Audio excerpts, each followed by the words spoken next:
Hi, this is Phil, and I'm here to make sure you know all about the Capes and Lunatics Patreon. Don't miss out on all new episodes of Wade's World, Boob Windows and Long Boxes, our Hard R movie reviews, and so much more, all completely uncensored. Access starts for as little as $1 a month, full videos when you pledge $3 a month. Check us out at the link in all of our show notes, or just go straight to patreon.com/capesandlunatics. Hope to see you there.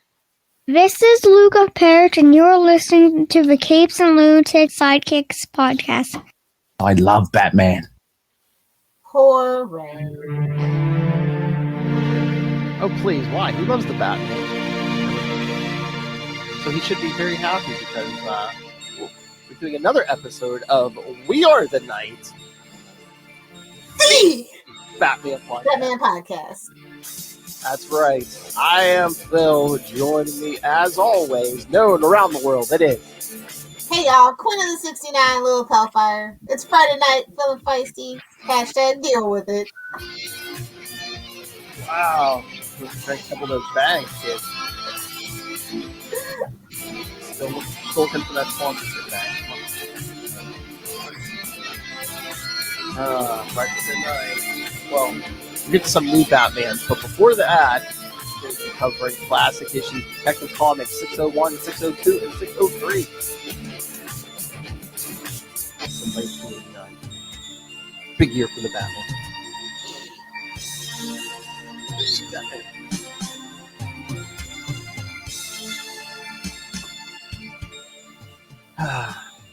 I mean, it's June 1989, you know? It's a big year for Batman, period. I was going to say, did something happen in June of 89 for Big with Batman? I can't put my finger on it. What was it? Tim Burton? Oh my God. Okay, side note, real quick. TikTok was like, imagine if Tim Burton made a superhero film. And I was like, I'm too old. I'm logging off the app because Tim Burton made Batman in 1989. Wait, there's kids that weren't even alive. What's TikTok kids that were born in like 2000 that don't know nothing? I told they you. only know the MCU. I swear, anybody born out like 2000 and they said they like comic books, no, they're talking about the MCU, like comic book movies. I told you, my son Luke has 8, and anything from a year that starts with 19 is so old. Yeah, the late 1900s. The last century. That's what they call it. I'm just like, oh my God, stop. The last century. Oh God. But yeah, I just find that really funny. There's like whole swaths of people that are like old enough to drink that don't readily know about, well, that's why Batman. Well, when you think about it, that's a lot of the reason. I mean, of course, Nolan's Batman's, well, most of even that, like, there's people that swaths of people that don't even recognize that movie. Well, that's what I realized. I'm like, why are some people like defend the Snyder Cut so hard? It's like for some people that's their first DC movies. You poor children. But then there's Tyler. I love you, Ty, but Tyler's just too nice. That's what it is. Just real life Clark Kent. Exactly. All right. But anyway, yeah, I thought that was just kind of funny because that's the month that this issue was released. So let's talk about some tulpas, baby. I feel like I'm talking about an episode of Supernatural, but we'll roll with it. I think this was like the first arc of Detective I bought like brand new. So yeah. Wow. Mm-hmm. Because all right, kids, let's get into this. Detective Comics 601 from June 1989, like we said. Of course, writer Alan Grant, and of course, penciler Norm Brayfogle. Inker Steve What's up, Mitchell. Norm? What up? Hey, everybody, Norm. There's the kids too young to even get that. All right, inker Steve Mitchell, colorist Adrian Roy, letterer Todd Klein, editors Dennis O'Neill and Dan Raspler. When you're feeling fancy. Dennis. All right. May he rest in peace. Yes, exactly. May he not be judged by the specter. Ooh. So yes, Tulpa Part 1, Monster Maker. I mean, it is Gotham, so. This is so funny, though, because it's like speaking of Nolan's Batman, it reminds me whether he's racing the Ferrari pulls up. I'm just like, yeah, Nolan. Hashtag Nolan vibes. Yeah, yes, kids. While waiting for a red light to change, yes, Batman's sitting in a red light. Yes, to change. Batman is challenged by another man driving a Ferrari. Could you imagine how small your wiener has to be if you see Batman at a red light and you rev your Ferrari? Could you imagine the audacity of it all? Yeah, but when we get the whole story, I mean, you kind of, you know. I'm just saying, like, that is a great what if. What if Batman rakes me back? Well, maybe he thinks Batman's penis is small because, you know, look at that huge jet engine on the back of his car. You know, it's like, damn. Well, no, if his wiener was small, he would pleasure Catwoman orally. That's just how that works out. Look how big it is. Maybe it wasn't a sock after all in Batman Damned. I don't know. Mate. It's a lot of mate. Gotta have some big D energy to not do that. That's all I'm saying. Anyway. Oh, keep going. I was going to say I have plenty of penis euphemisms coming from Ray. Because Ray likes it long and Ray likes it hard. I'm sorry, Ray. It's Batman, so you know Ray will never hear this. Because Ray likes it hard and Ray likes it long. Ray's not gonna hear this. That's so funny. I just have them like right in a row too. Ray likes it hard, Ray likes it long, and then the third one down. Ray's not gonna hear this. Ray's not gonna hear this. Russell, please let him know. Does Russell like it long? Does Russell like it hard? He likes Joker nuggets. Oh, that's what he likes. Oh, but back to the story because this is such a ridiculous story. I know, because in a good way. I mean it in a good way. Batman doesn't fall for the taunt and watches as the maniac speeds through the city, not waiting for the green light and running away above the speed limit. When the red light changes, Batman starts the chase with the Batmobile and decides to test No. I'm like, what is this? 66? He's sitting there waiting for a red light? And decides to test the vehicle's capabilities against the Ferrari. Turning on the turbojet, the Batmobile catches up with the Ferrari in the open. Batman Fast and Furious crossover confirmed. As long as you have Diesel for Batman. Oh wait, he's already got blood. No. As long as you have he doesn't need another superhero. You see all those memes? Family. Oh yeah. Oh yeah. Oh good lord. I've been waiting. Yeah, he catches up to the Ferrari, but they get spotted by the police. It's funny, yes, because but both vehicles have been spotted by a couple of police officers who start to chase them as well. Okay, I remember that so many people wrote in letters about this because the one cop says, "Oh, they're going to be in the way as fast they're going, they'll be in Canada in 5 seconds." Everyone was like, "Wait a minute, is Gotham City like Detroit or something?" It's Detroit, confirmed. I know. That's why when everyone started saying it was like Charlie or you were saying it, I'm like, okay, that makes sense. Yes. I mean, they did shoot. Yeah. I mean, Justice League Detroit starts making a whole lot of sense. Exactly. In a matter of seconds, Batman realizes that the Ferrari is heading straight into a bus loaded with passengers. Using the Batmobile's top speed, Batman gets ahead of the Ferrari and activates the airbags in the front of the car simultaneously with the parachute in the rear. Ew. That's the airbags. Oh my More cushion for the pushing? Oh, no, I was gonna say party in the front and the back. Party in the front and the back. The Batmobile. Slowly, Batman forces the bus to brake while the Ferrari careens out of control towards the sidewalk and into a narrow alley. Once the crisis has been averted, Batman approaches the... Yeah, don't say crisis. A very tiny crisis. Don't say crisis in a No other superheroes were called. We panic when you mention crisis in a DC book. Especially in 1989. Once the crisis has been averted, Batman approaches the driver and confronts him, grabbing him out of the car.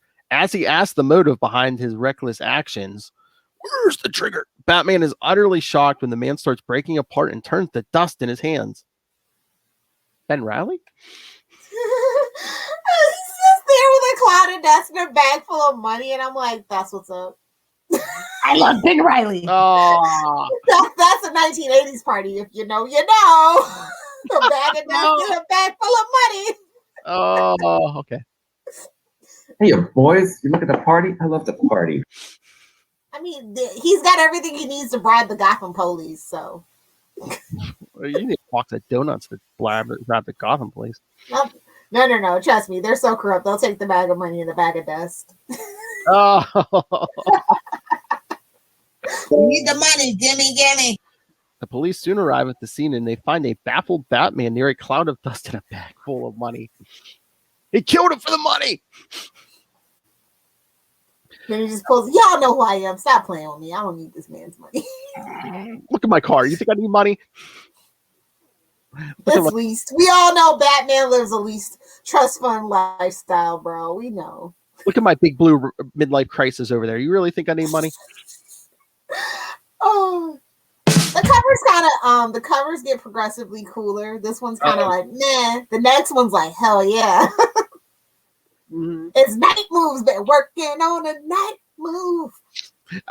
Oh yeah, this one is just them like racing down the street. Yeah. Elsewhere, Tenzin Wyatt, owner of the Tibet shop and a man who has a background in ancient magical arts, is anxiously waiting for something to happen when suddenly the loan shark, Rafe Kellogg, loan shark, I thought with a name like Rafe Kellogg, it'd be a serial killer. Oh! Person that Kona can suck it. oh, Kona taking some shrapnel already. Suck it, Kona. Come on, that baby's a couple of months old. I need the dad jokes. Let's get it. Hey, bursts into his place with two of his goons by his side. They demand Tenzin pays them their money, and Tenzin only replies that his friend is coming with the money. We need the money. Gimme. But the criminals don't believe him. Like this, the enforcers proceed to brutally beat Tenzin, but Rafe has a change of heart and decides to wait for the friend. At that moment, Batman and the police have located the owner of the Ferrari. An elderly, wealthy man informs them that he was robbed and that the criminal also stole some money from him. The man is baffled at the fact that the criminal only took $500,000 out of $7 from the safe. Without any ethics, man. Ethics. That's all he needed. Without any other clues, Batman and the officers go their separate ways, and one of the officers grumbles in frustration about forgetting to give Batman his speeding ticket. Oh, please. He would have you handcuffed on the ground in 2 seconds. Remember Shadow the Bat? He would get Gordon to write it off because that's his boo. Mm-hmm. So take care of this, Gordon. Fix this ticket. After waiting enough, Rafe Kellogg decides to leave Tenzin with a dreadful warning after he is again beaten to a pulp by his bodyguards. As you do. It's like, don't kill him. You can't pay to kill him. I mean, do you know how much a kidney is worth? I'm just saying. Oh, if you part them out, God. I mean, allegedly. A lot of work, I guess. Hurting and wasted, Tenzin decides to use his abilities once again to summon a spirit that will adopt his own physical appearance and act on his behalf. Tenzin's avatar is almost an exact double of him, and he commands the figure to steal $500,000 from Wayne Manor. Idiot!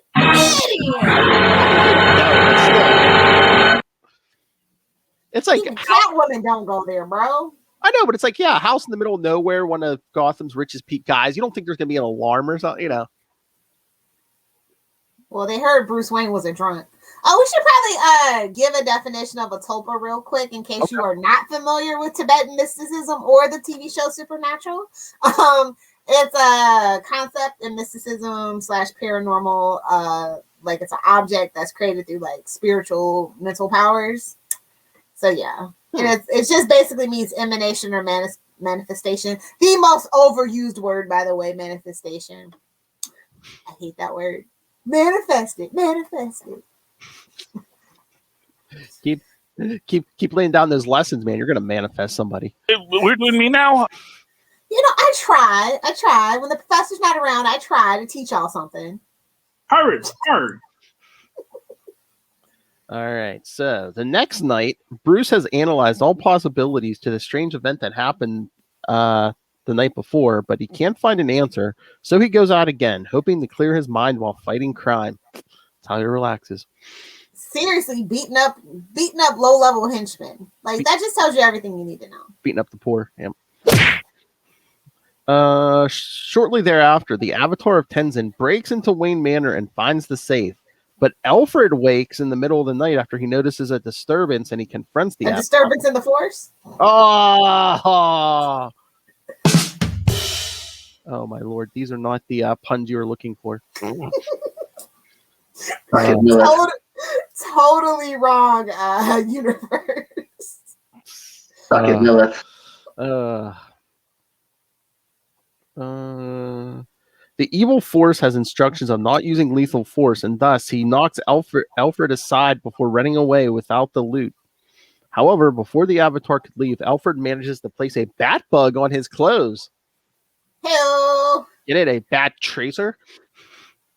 suck it, Peter Parker. Oh!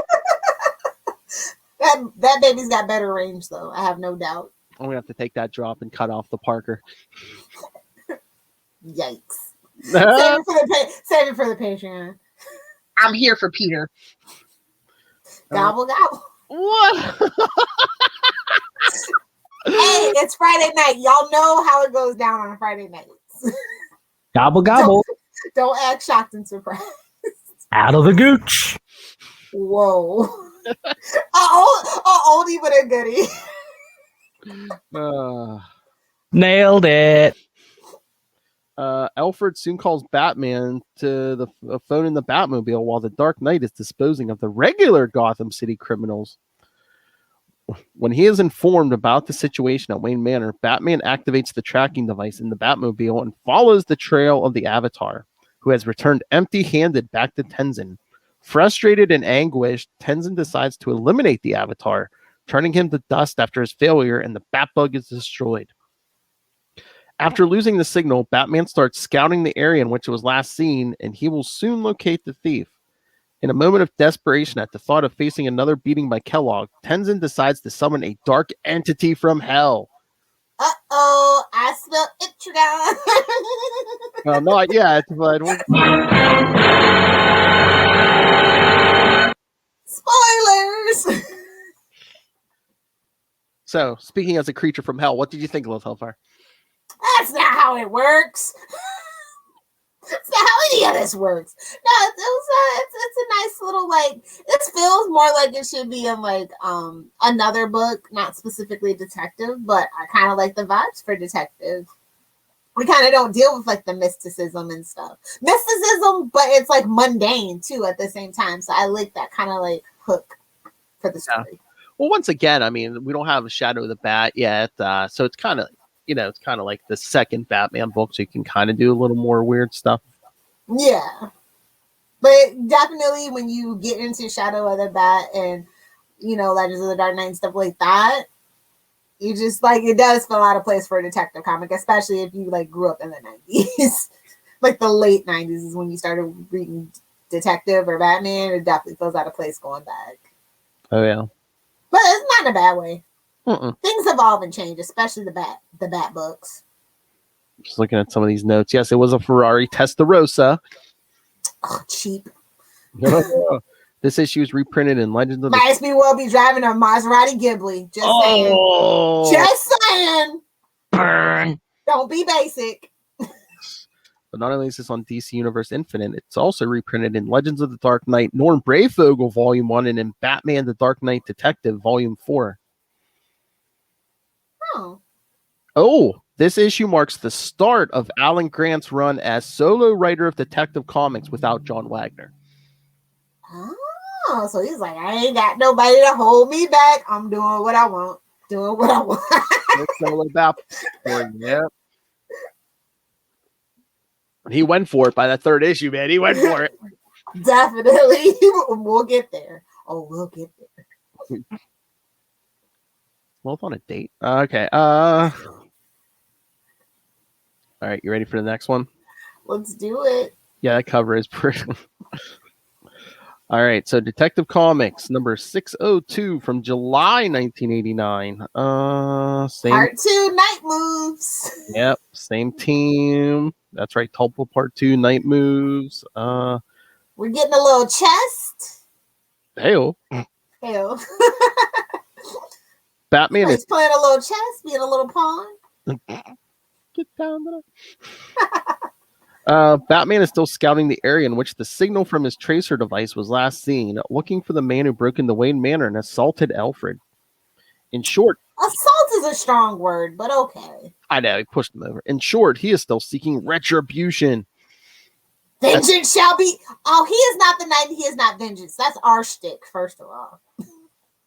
He's just like, new excuse to beat someone. Yes. At that moment, not far from there, Jason Blood and Randu Singh play a chess game, but Blood is unable to concentrate. Jason Blood, you say? Why does that name sound so familiar? I didn't even think of that, but I believe, like I said, this was like my first off the spinner rack, Detective Comics. I think this was the first story I read with Etrigan too. Oh, nice. Yeah. I was like, Jason Blood. Wait. Jason Todd's blood. Wait. We know he's still bleeding out. And Oh, you poor sweet, you poor sweet summer child. I know. Well, come on, 89 moles. I was 11. I'm sorry. I was like, wait, what? I know. But like Jason Blood is very interesting, especially when you get into the Merlin stuff. Oh yeah, he's a thing. It's such a shame that Arrow didn't go there. Like Etrigan would have been superior to like any of the League of Shadows crap that we had to deal with. Or if we even Constantine had been able to keep going as a series. Exactly. Well, we were going there because we got the Spectre and all that, and the cult. I honestly think the cult that Zed was running from was Mother Blood's cult. Nice. Just saying. Yes, but Jason Blood can't concentrate because he's thinking about the curse of coexisting with the demon Etrigan, even after he was freed from the curse. But ultimately, things were reverted by Darkseid. Boo! Well, Go home, you're drunk. Boo! Well, he's all fancy because you do know Darkseid is. As Darkseid does. Oh, did you see? I think they just announced it today. Did you see the new book Tom King's doing? Mm-mm. Human Target. Really? Mm-hmm. Interesting. That character has had 3 failed TV shows. And I still think Arrow was my favorite version. Yeah. But no, that is awesome that we're getting another Human Target book. Oh, yeah. I wonder if he's gonna like link it into like Suicide Squad or Secret Six or something like that. I don't know. Because like that's a character that needs to be like spread around, as it were. Get a lot of hype for it. I'm just saying. I mean, if nothing else, I could totally see an appearance by Secret Six or Suicide Squad. Well, especially with somebody having a movie coming out soon. Yeah. Yeah, that's what I was thinking. I'm trying to remember when they said when the book comes out, but yeah, I can definitely see that. In the middle of the match, Randu notices a disturbance in the spiritual world, but ignores the warning. Oh, that's what you get. Ignore that spider sense, kid. I'll tell you what. Gotta trust your intuition. Elsewhere, Tenzin Wyatt, the man who created an avatar duplicate of himself using magic known as Tulpa, and then sent it to steal from Wayne Manor, is currently summoning another entity. Only this time, it is a dark and powerful avatar known as Ma'akala. The summoning Third time's the charm. summoning process is hard, and after facing other demons, the conjuring is finished. I think it's Mahakala. Malakala, okay. But yes, the process was hard. How hard is it? Well, they finished the conjuring, so you know. Hey-oh! Was it conception, or did Lilith Hellfire's parents complete the conjuring? Straight up Hellspawn, baby. Straight up Hellspawn. It is then that Batman spots Lone Shark Rafe Kellogg and his thugs walking into the Tibet shop where Tenzin is waiting for them. Kellogg threatens Tenzin to pay the money that was loaned to his father prior to his death. But Damn, it's not even his debt, bro. See, this is what I'm saying, man. This is worse than the government, bro. hey, man, it's like the government taxing, when you inherit stuff. Oh yeah. God, I mean, put it in a trust. Not legal advice, but put it in a trust. I mean, you shouldn't have to, but instead of like raising like a demon or something, why didn't this guy just like move out of Gotham? Oh, see, this is the thing about gangsters. If you owe them money, a substantial amount of money, this rings true whether in the comic books or in real life. Oh, they'll find you. That's true. They'll find you. I know, but this guy says he like loves Tibet. Why don't he just move to Tibet? I don't think they were letting white people move to Tibet back then, unless you were Richard Gere. Good practice. Yeah. We're like locusts. Yeah, don't let white people in your country, kid. But Tenzin refuses, knowing that he is now under the protection of Malakala. Batman takes a closer look at the situation and is stunned when the Tulpa avatar attacks the criminals and brutally murders one of them. Uh-oh, better get out of here, Shaggy. Get blamed for it. The thing's built like the Hulk and has like 4 arms. It's like, oh. It has a giant axe. Now talk about a small crisis where you might want to call in Superman. Oh wait, he's actually affected by magic. Call Wonder Woman. When a giant demon with an axe to grind comes after you, get out of town. The criminals shoot at the demon avatar, but the bullets are totally ineffective. Duh, that's magic. Batman then bursts into action with no better results and is easily defeated. However, the distraction created by Batman was enough to allow Rafe and his henchmen to escape. And his henchmen. Batman's getting old and soft in his old age. I'm sorry, henchman, because the other one got killed. Yes, hench person. There we go. That's right, Lil. You don't know how he identifies. Come on. Exactly. The avatar of Malakala then goes after them, and when Batman recovers, he talks to Tenzin, who tells Batman about the demon and informs him that since it was born of wrath and vengeance, he will not be satisfied until he kills Kellogg. Sound familiar, Bruce? Sound familiar? Something. An old gangster axe to grind. The whole point of your existence at this point, blowing up in your face, kid. Yowza. Batman tends the bullet wound of Tenzin and calls an ambulance that will arrive to help him. When the police finally arrive and Batman makes sure that Tenzin is safe, he goes looking for help against the Avatar. Whoever could he call? I don't know. To flip back to the beginning of this issue. Meanwhile, Rafe and his henchman are glad to have escaped Malakala, but the Avatar soon finds them and they run away in desperation. At that moment, Batman interrupts the chess match between Jason Blood and Randu. But Jason reacts preemptively to avoid helping Batman under any circumstances.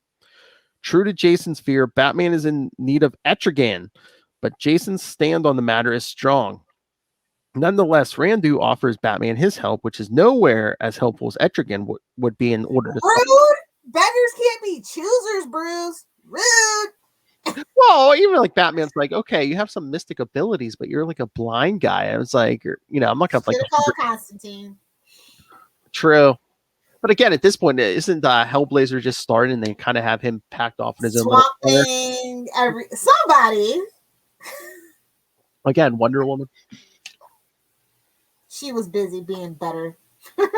Better than she is now. How about anyone from the Justice League? Anybody? Aquaman? Aqualad? Batman's like, oh, you would settle for Guy Gardner. Yikes. As long as I get to punch him in the face. That's true. Clean up my mess and I'll only punch you in the face once. One punch. Oh, tomorrow remind me to send in feedback for Green Lantern, the Green Lantern podcast. Wait, what? Tomorrow? What? When we record tomorrow. Oh, okay. Just remind me before we get off, because I got something to say. Oh, nice. Okay. You have till Tuesday. All right. But Randy offers Batman his help, which is nowhere near as helpful as Etrigan. Moments later, Rafe and his henchmen are completely henchman are completely exhausted from running. Lieutenant Kitch. But the Avatar is still on their trail. In a desperate attempt, Rafe attacks Lieutenant Kitch and has himself. Stanley, get out of here! Nobody asked for you. Man, I swear, every story, man, Kitch is getting punched in the face. It's either Batman or this guy. Stanley, go home. Because they don't want to punch Gordon in the face. So of course we have that. Exactly. Kellogg punches Kitch so that him and his henchmen can be taken inside the police car.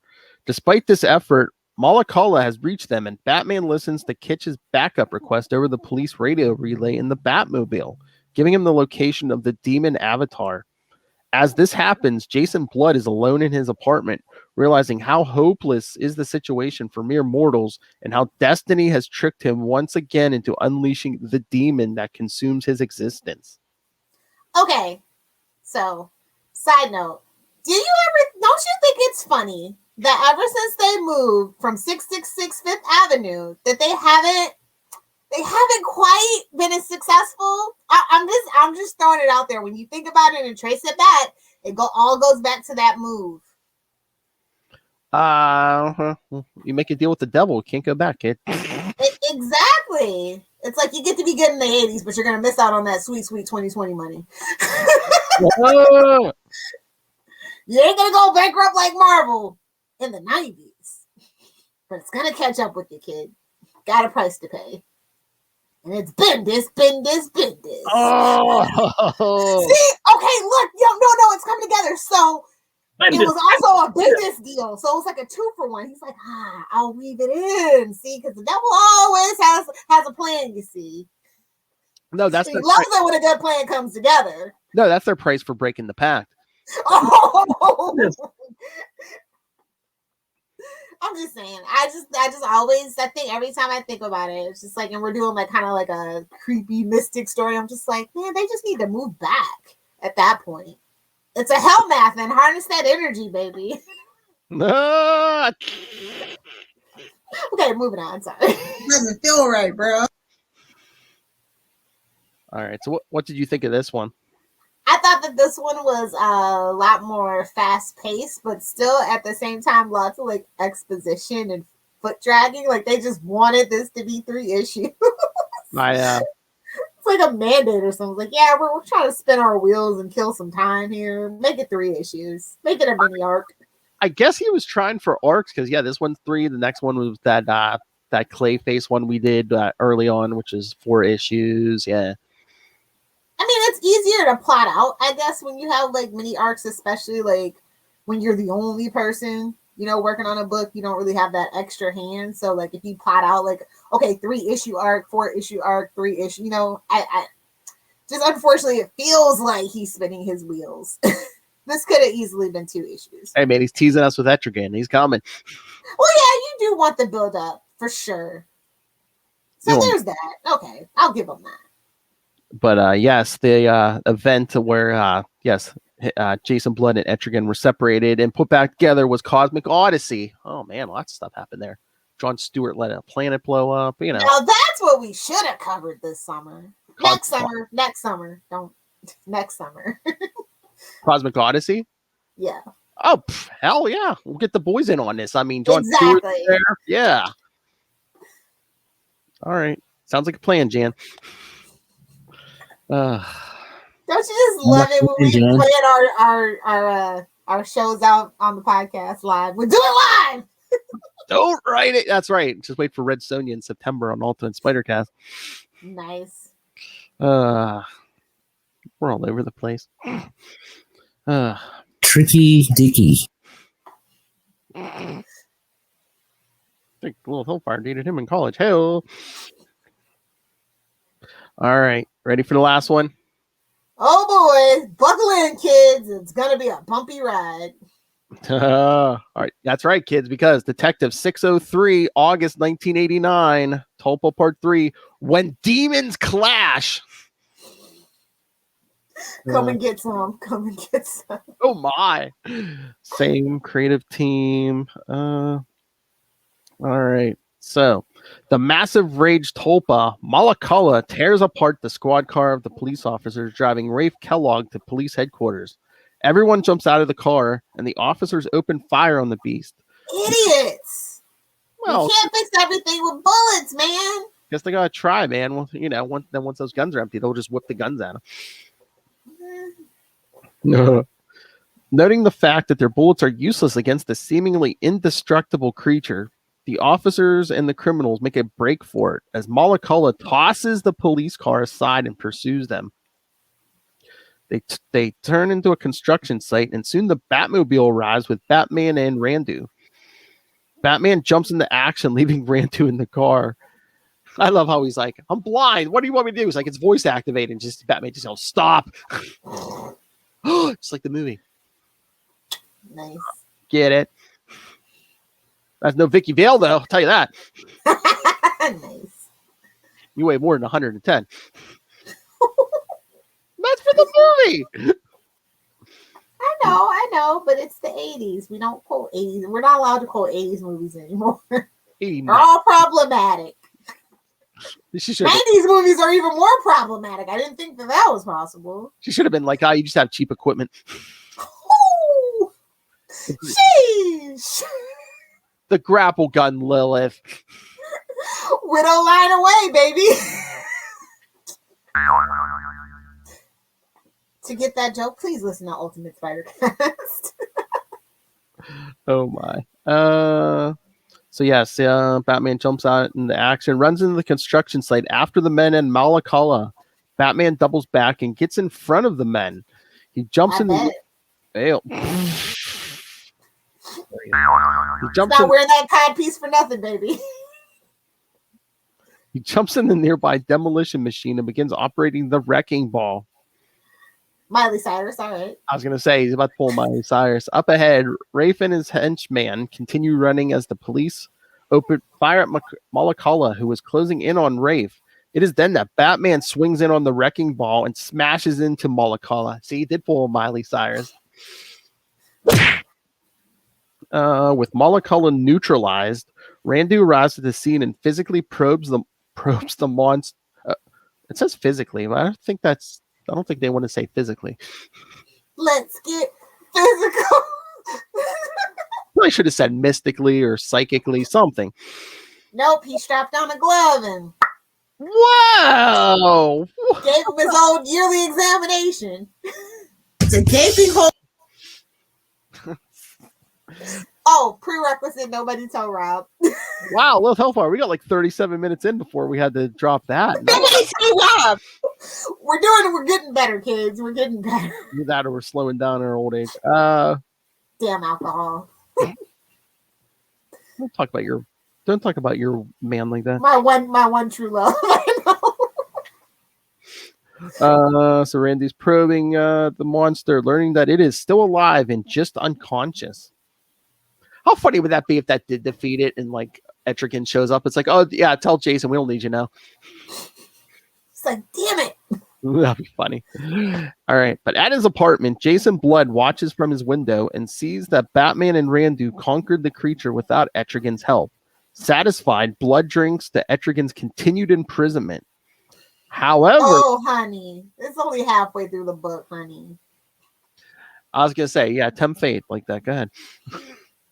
However, Randu suddenly stops everyone in the site, and Malakala gets up and throws his axe at them. Having recovered from his encounter with the wrecking ball, everyone ducks and avoids the axe, but the axe hits some scaffolding, causing it to collapse on them. Malakala walks past the limp forms of his targets and retrieves his axe, preparing to kill them all. I ain't even mad at him at this point. I was like, he hit me with a wrecking ball. What do you expect? Jason sees this and knows what will happen if he doesn't intervene. Remembering Glenda, Mark, and Harry Matthews' tragic fates that occurred because he didn't help, Jason, with no alternative solution, releases Etrigan. Release the Kraken! Gone, to form a van. whereas the demon loves hellfire. I mean, Etrigan. Same difference at this point. Only I don't have kids. I don't do kids. Although she's not spitting fire, man. She brushes those teeth. Etrigan bursts out of Blood's apartment window. He's probably like, okay, I'll let you out. At least use the door. I know, right? Rude. Once again, glassmakers in these universes. How's the first season of Arrow? Like, where he just went crashed through every single damn skylight he saw. I know. This is fun. But yes, he bursts out of the apartment window, laughing maniacally, enjoying his freedom. Etrigan decides that he's only going to help Randu and that everyone else there are his enemies. In the construction site, Batman, still stuck under the scaffolding, sees Malakala turning towards his victims and watches as he prepares to deal a fatal blow to Randu with his axe. Batman forces the scaffolding off of himself, willpower, and swings one of the poles from the scaffolding at Malakala. He hit him right in the face with that pole. Yikes. You know you're thinking it, little hellfire. I was. Guilty as charged. He hit him right in the face with that sack. But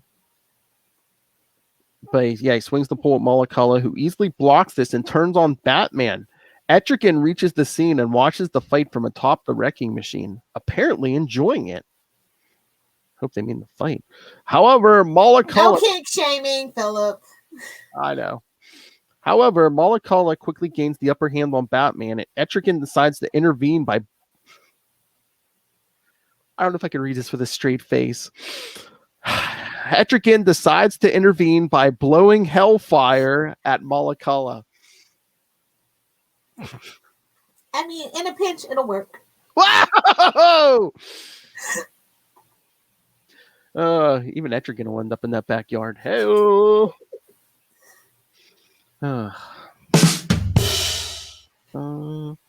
With the monster distracted, Etrigan lands behind him and faces the creature.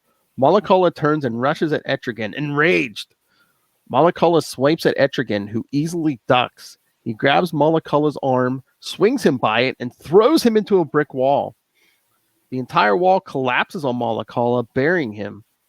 Batman helps the police, Rafe, and Randu out from under the rubble, and Batman explains to a confused Randu that Jason changed his mind about releasing Etrigan and that the demon has come to help them. Sure. Came to help Randu, bro. That's it. Seriously. Hashtag shippable. He likes chess. Come on. Behind them, Etrigan and Malakala continue their fight until Etrigan gains the upper hand and opens his mouth, blasting demon flame into Malakala's face. That had to burn. I was gonna say that's gonna leave a mark. Not in the face. Malakala becomes completely engulfed in flames before finally burning down into a small pile of ash.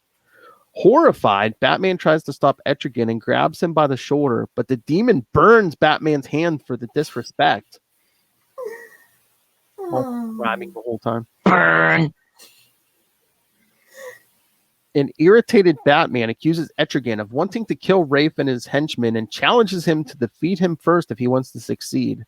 However, honey, you're a human. This isn't Clark. Come on. Like... What? Smoke the doobie. True. Smoke the doobie. The audacity. I can't. Batman. I'll be the idiot. What's that saying? One guy among gods. They don't know I'm a human. What is it? Avengers, all humans, and a god among them. They don't know I'm a god. Jeez. Don't got no kryptonite this time, kid. However, Etrigan's wrath is stronger, and his desire to feed off the criminal's souls is strong enough to confront Batman, who does his best fighting a supernatural threat. Infuriated at Batman's courage, Etrigan releases his full strength and overpowers Batman, who still fights back despite having all the odds against him. It is then that Etrigan stops for a second and starts laughing, letting Batman go. Batman asks, "What's so funny?" And Etrigan tells Batman that he has noticed Batman's fighting spirit didn't disappear, even in the face of the ultimate adversity. Etrigan finds amusing that a mere mortal was somehow trapped in a self-inflicted eternal torment that pushes him forwards at all times and from which he cannot escape. I mean, he's not wrong. Pretty bad when a demon from hell says, "Man, I thought I had it bad, kid." I thought I had issues. Oh. And that's the problem when you're just a decrepit, decaying meat sack from the minute you're born. Existential dread. Gotta fight it somehow. Am I right? All right, turn down the sunshine and rainbows, Lord Hellfire. It's a Batman book. If I not here, then where?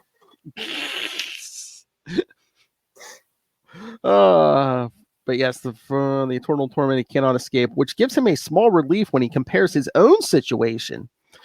With this, Etrigan gives Batman a parting kiss, baby. a kiss on the cheek and leaves the place, laughing wildly and telling Batman that whenever he is trapped inside his mortal host, he will be content knowing that he is not alone. Shipping it. Oh my God. Meanwhile, in the asylum, Joker's like, "Oh my God, there's only one man who's allowed to kiss Batman and laugh about it, and it's not you, kid." It's me. Speaking of Etrigan and the Joker, tune in next week. Payback's the son of a gun. True. There you go. Meanwhile, Randu approaches Batman asking about the avatar of Malakula. After telling Randu that the demon is gone forever, Batman also reflects on the fact that there are some demons that never leave and that they only burn inside. I might need some penicillin for that. As Batman mutters these words, Jason Blood returns to his human form, feeling great despair for his eternal curse in a similar fashion as Batman feels, having understood Etrigan's words. It's like, I'm not doing you. I'm only into Randu over here. I'm just saying. Neil Hellfire. The subtext was implied heavily. I know. You see Batman with everybody. Well, I'm just saying, he's kind of not the slut shame, but Batman's kind of a slut. The hard was implied. He gets around. That man gets around. That's all I'm saying. Oh my. So yeah. So that is definitely the best issue. It all comes together, ties it up in a nice, neat little bow.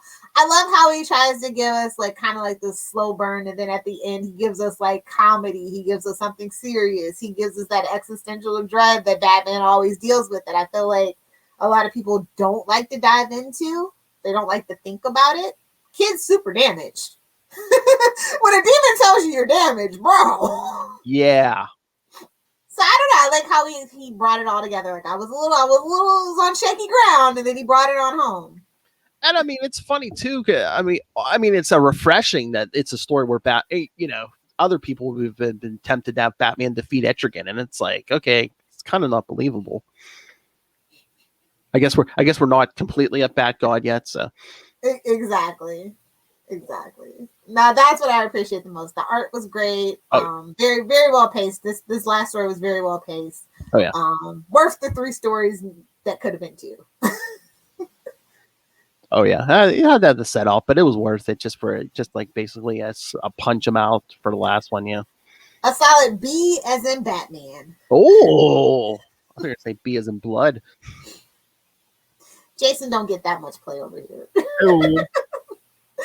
Yeah, I think I gotta agree. Yeah, I think a B is good. And I know Ray will never hear this, but Ray, you should read this. I'm sure if Russell hasn't read this, he probably will.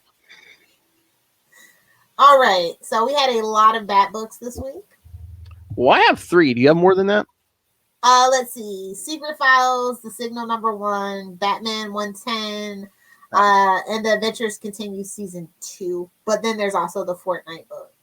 Oh, yeah, I didn't get that, but the last part of the next Batman Second Son was out also. Oh, was it? Mm-hmm. Oh, I did not see that. 4 of 4. Yep. I'll have to download that from Comicsology then. But yeah, I didn't see the Signal one. Was that good?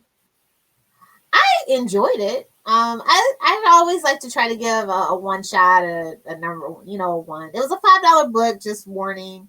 But I liked it more than what they did with that originally, I guess. Okay. Yeah,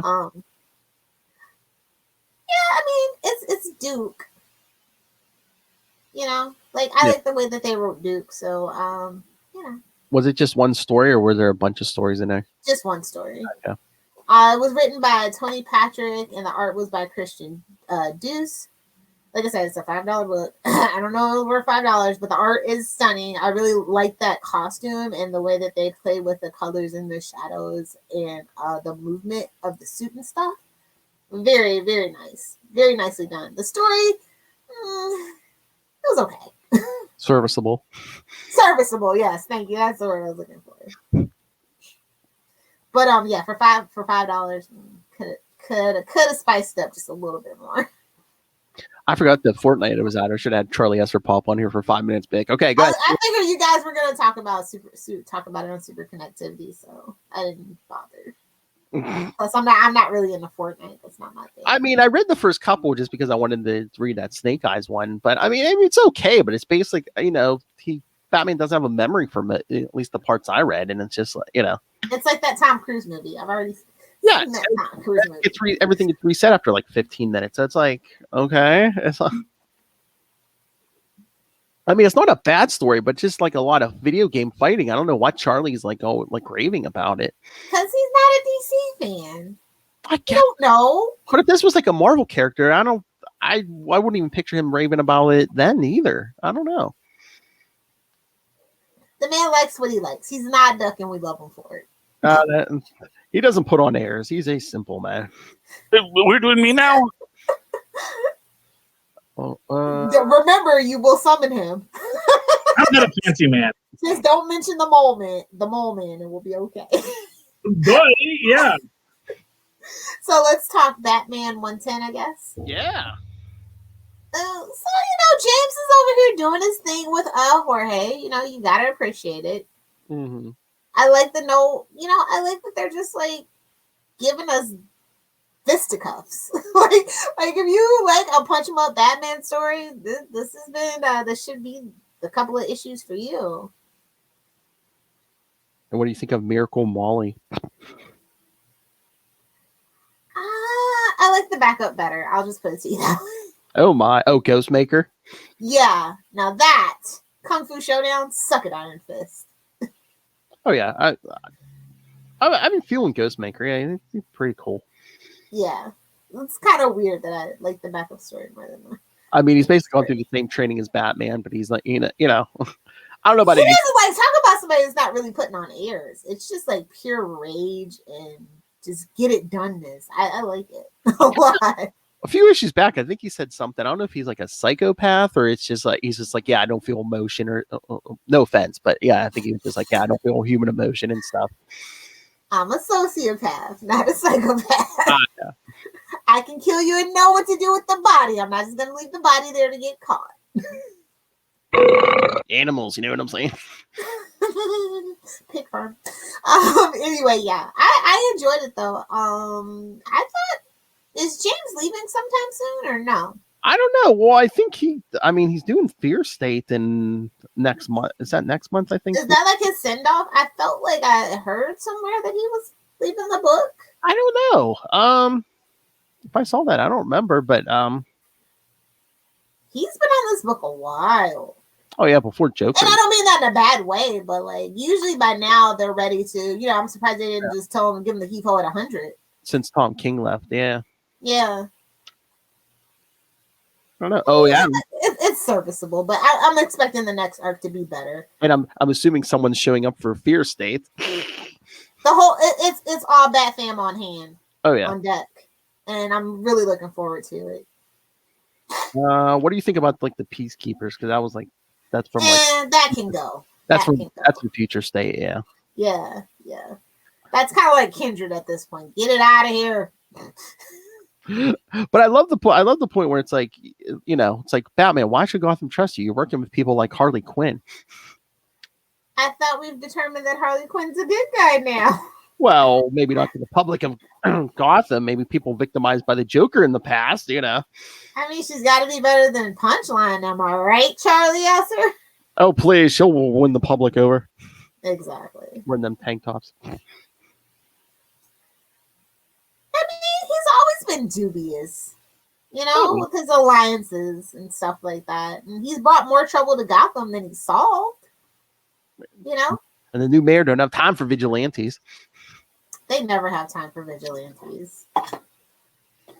But somehow, the whole Gotham's full of them, like 13 of them.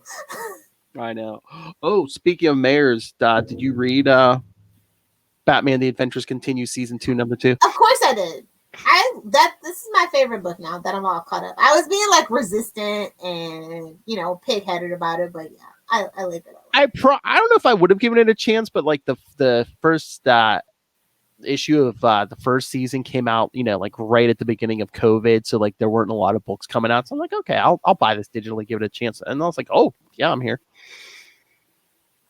Yeah, definitely. But I just like the artwork. It's very comfortable. Do you know what I mean? Like it's a very comfortable, read, very relaxing. Everything feels familiar. Like I like visiting this universe, basically. Because it's like based on the animated series and like the it's book got Santana in it. This issue specifically, so and Deadman. Yes, Quarter Owls. I am a sucker for Quarter Owls. As much crap as I give it, it is one of those. It's better than Joker. I always remember when we're doing Quarter Owls, we could always be doing a Joker story. True. Quarter Owls and their new recruit, Mayor Hamilton Hill Jr. Well, no, they went after the old man, but yeah. But yeah, and then it's like Talon. They brought back Talon, which I really can't believe they never adapted into like the main continuity when they took Harley Quinn. So that's pretty cool. So shout out to Ty Templeton on the art. I just love how it invokes that old school Batman the animated feel. Like just even though Nightwing has the ponytail, I'll let it go. I know. Well, that's what. I know. That's why we need more Nightwing. He was big on the cover, but I mean, he was only in like the bait and switch. I know. Well, they know what sells.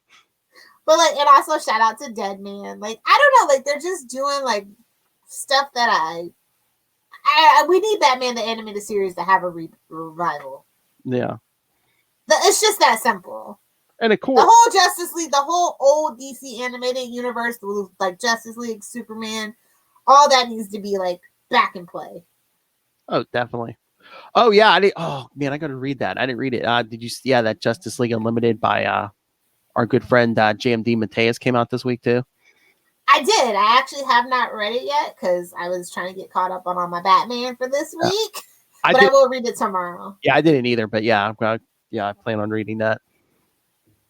Yeah, so since we have downtime tomorrow on a Saturday morning, I'm gonna read all the other stuff that I have left over to read. So excellent. Oh yeah, but I should have mentioned Alan Burnett and Paul Dini are the writers on this book, so that's definitely like part of keeping that Batman animated series vibe. They work so well together. I can't recommend this book enough if you're like an old head 90s kid. Definitely a good Batman book to pick up. Hell, if you just love Batman the animated series, hey, Connor McKenna, I think you were talking about he was watching it lately and getting into it. I'm like, hey, I'll pick this up. It's good. I mean, it holds up. That that cartoon still holds up. Oh yeah, and of course it's by the creator, original creators, of course. Yeah, although Killing Joke, just saying, he can definitely do wrong. I know. But on that note, all right. Did you read? You said you read Second Son, or no?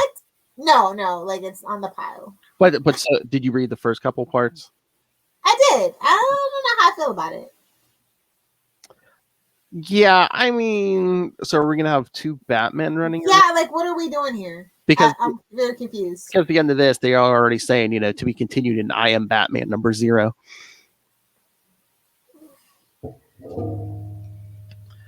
And again, why do we need a new guy? If we wanted to do this, why couldn't we just use Luke? Didn't they learn the lesson about diversity for diversity's sake and fake wokeness during convergence? Like, I feel like we've been here, we've done that. We should have learned our lesson. I just don't understand why we. Is it just me? That's what it feels like. It feels like that thing they did in convergence. Why are we using Luke's brother instead of Luke? Luke's been here for how Luke's, many years? I know, Luke's established. We have a version of Luke on Batwoman. It's like, come on, synergy. It's like They are straying further and further from the light with every single day. I don't get it. Their leadership is terrible. I mean, I hate to say this, but I mean, are they just like playing it because it's like, oh, Luke is too much of a good guy. We want like a black guy with like a troubled past or something. I don't know what it is, but it feels icky.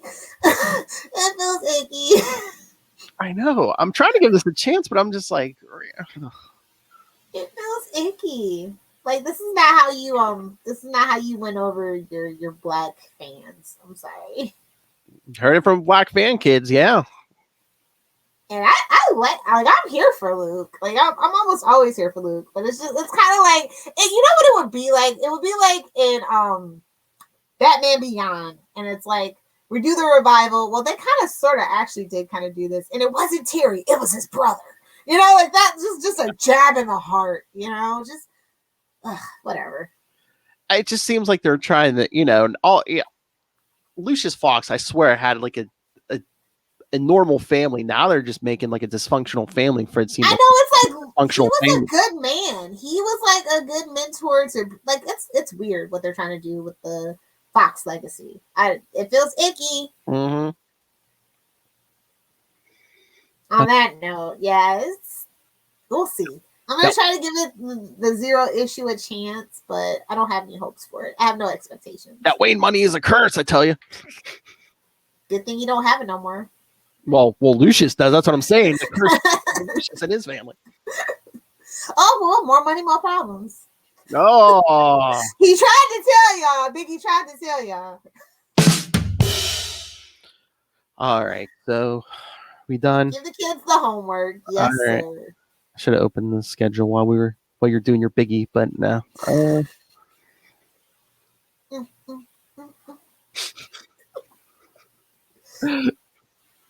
Need a hologram.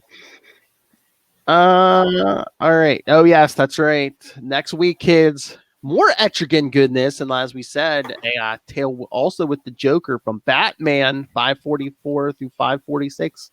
Another 3-parter with Etrigan wasn't in all 3 of these, but it was the buildup, the rage, the simmering rage.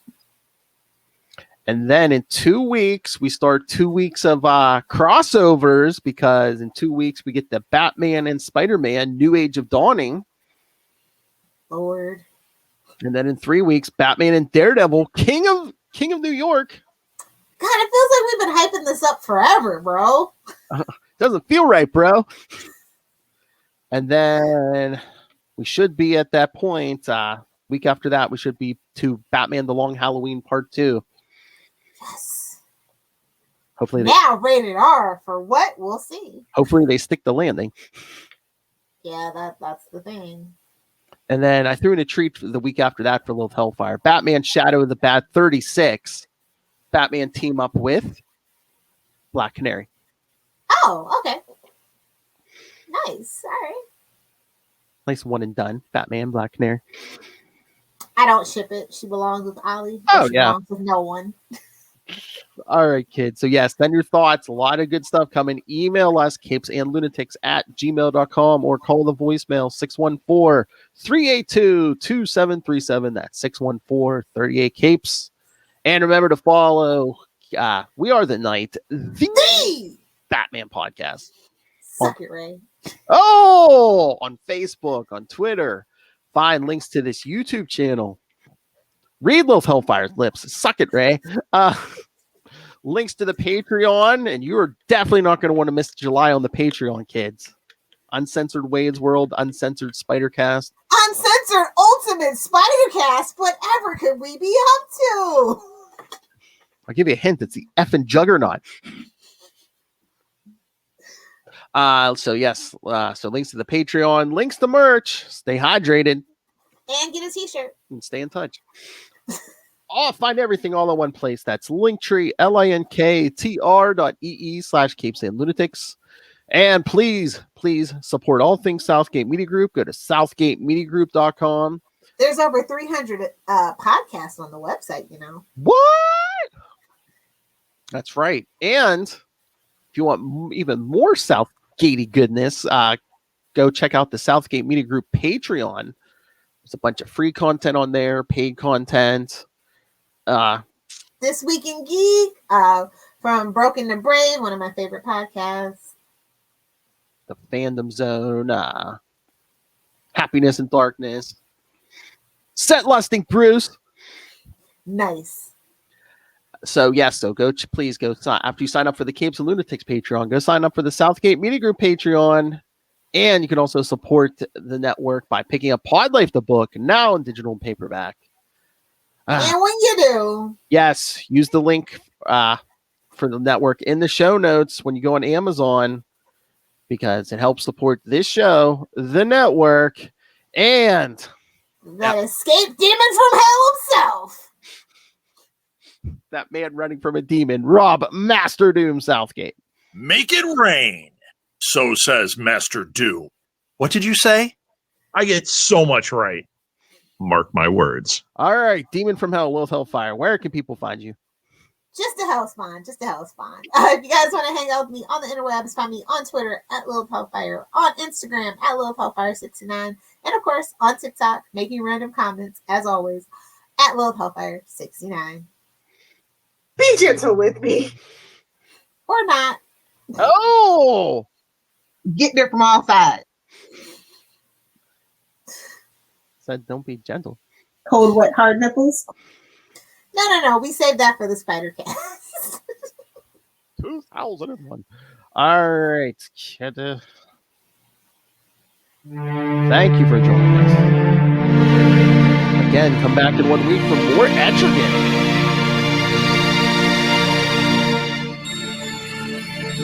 This time the Jokers casting spells. What? Oh no.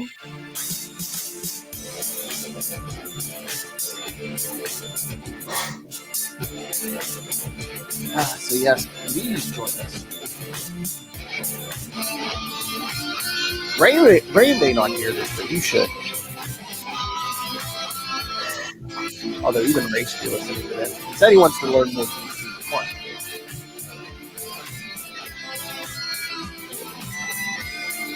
And we'll regret it.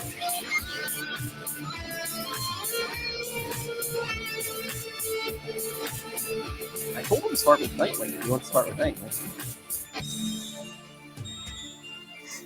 Bad girl the Burnside. Oh. All right. So, everyone, you and Ray should join us. Same bat time. Same bat channel. We are the night. The Batman Podcast. Batman Podcast.